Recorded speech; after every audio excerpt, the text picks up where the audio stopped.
माझा भोंगा.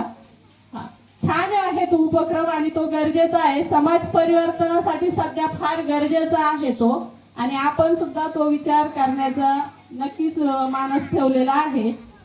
सर्व पत्रकारांचे मनपूर्वक स्वागत. आज आपल्या क्रांतिज्योती सावित्रीबाई फुले जयंतीनिमित्त आनंददायी शिक्षण सप्ताह आणि या सप्ताहाच्या निमित्ताने आज मराठी पत्रकार दिन आणि या मराठी पत्रकार दिनाच्या औचित्य साधून आज आपल्या शाळेने, मग त्यामध्ये शालेय व्यवस्थापन समिती, मुख्याध्यापक आणि सर्व शिक्षक शिक्षिका यांनी आपल्या गावातील परिसरातील जे पत्रकार बांधव आपल्यासाठी काम करत असतात, नव्हे तर आपल्या समाजाला एका प्रकारे न्याय देण्याचंच काम करत असतात त्यांच्या लेखणीतून, आणि त्यांचा आज गौरव आज आपल्या शाळेच्या वतीने या ठिकाणी, त्याबद्दल मी प्रथमतः आपल्या सर्वांचे या ठिकाणी आभार मानतो. या शिक्षण सप्ताह गेल्या 11 वर्ष हा सप्ताह आपण या शाळेमध्ये साजरा करत असतो.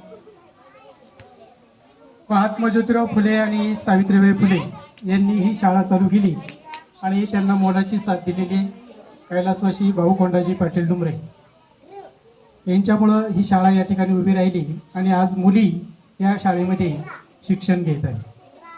आपल्या या शाळेमध्ये शिक्षण घेत असताना सावित्रीबाईंच्या जयंतीनिमित्त आपण सप्ताह आयोजित करतो आणि या सप्त्यामध्ये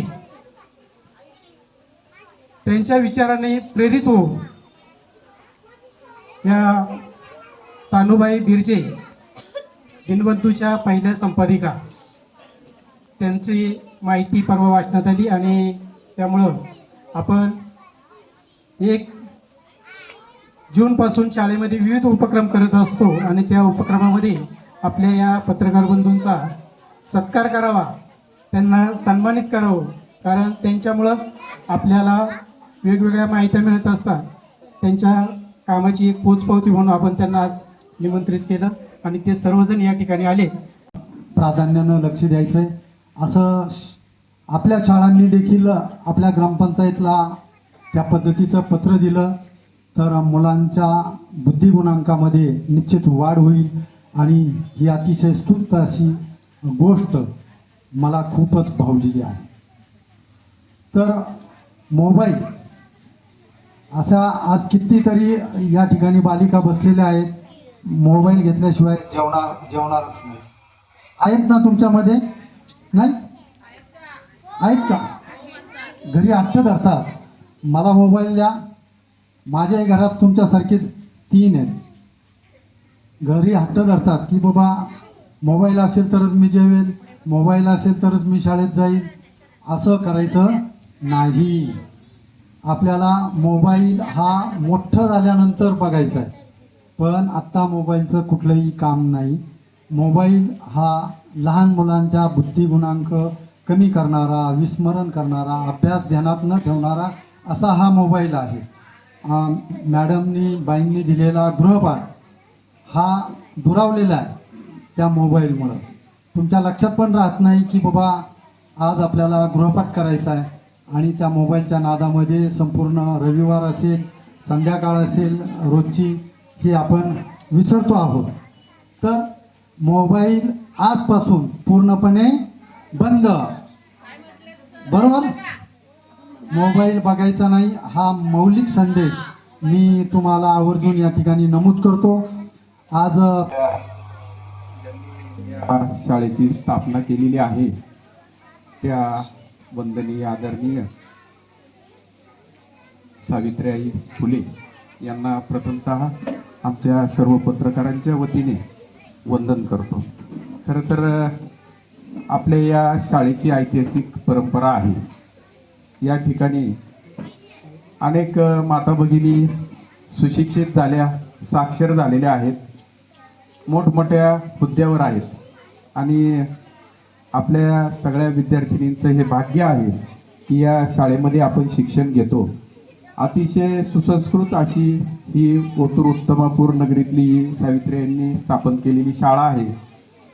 तर हिचं पावित्र्य देखील इथलं जो शिक्षक वर्ग आहे, या मागच्या शिक्षकांनी देखील आणि आत्ता जे आपल्याला शिकवायला शिक्षक आहेत ना, जे बाळशास्त्री जांभेकर आहेत, या बाळशास्त्री जांभेकरांची ही आज जयंती आणि त्या निमित्तानं पत्रकारांचा ठेवलेला आपण सन्मान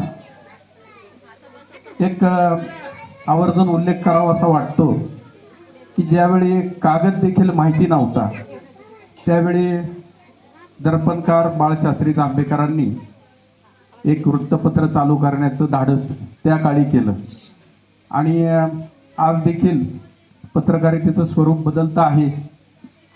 सोशल मीडियाच्या माध्यमातून अनेक पत्रकार तयार होतात, साक्षर होतात आणि खरं तर प्रत्येक माणूस हा आजच्या युगामध्ये पत्रकार आहे, कारण तो कुठली ना कुठली बातमी एकमेकांपर्यंत किंवा इतरांपर्यंत पोहोचवत असतो आणि ही बदलती पत्रकारिता आहे. ज्या वेळेला आम्ही पत्रकारिता सुरू केली त्यावेळेला आदर्श एक मांडला, तो म्हणजे असा की बाळशास्त्री जांभेकरांचं चरित्र पहिलं आम्ही तपासलं, वाचलं, अभ्यासलं आणि मग लिखाणाची आवड निर्माण झाली. समाजासाठी आपण काहीतरी केलं पाहिजे. पत्रकार हा फक्त न्याय्यक भूमिकेसाठी असतो असं माझं व्यक्तिगत मत आहे. एक पत्रकार म्हणून जबाबदारीने बोलतो, कारण की फक्त बातम्या देणं आणि कुणीतरी काहीतरी केलं याचं कौतुक करणं आणि आपला सन्मान करून घेणं हे पत्रकाराचं काम नाही आहे. समाजाला एक वेगळी दिशा देणं. मुली पत्रकारांचा आपण सन्मान केला त्याबद्दल शालेय व्यवस्थापन समिती, मुख्याध्यापक, त्याचप्रमाणे शिक्षकवृंद आणि खरं तर कौतुक करण्यासारखं म्हणजे विद्यार्थ्यांनी जी झकास टाळी वाजवली त्याचं खरं तर आज कौतुक केलं पाहिजे, कारण ह्या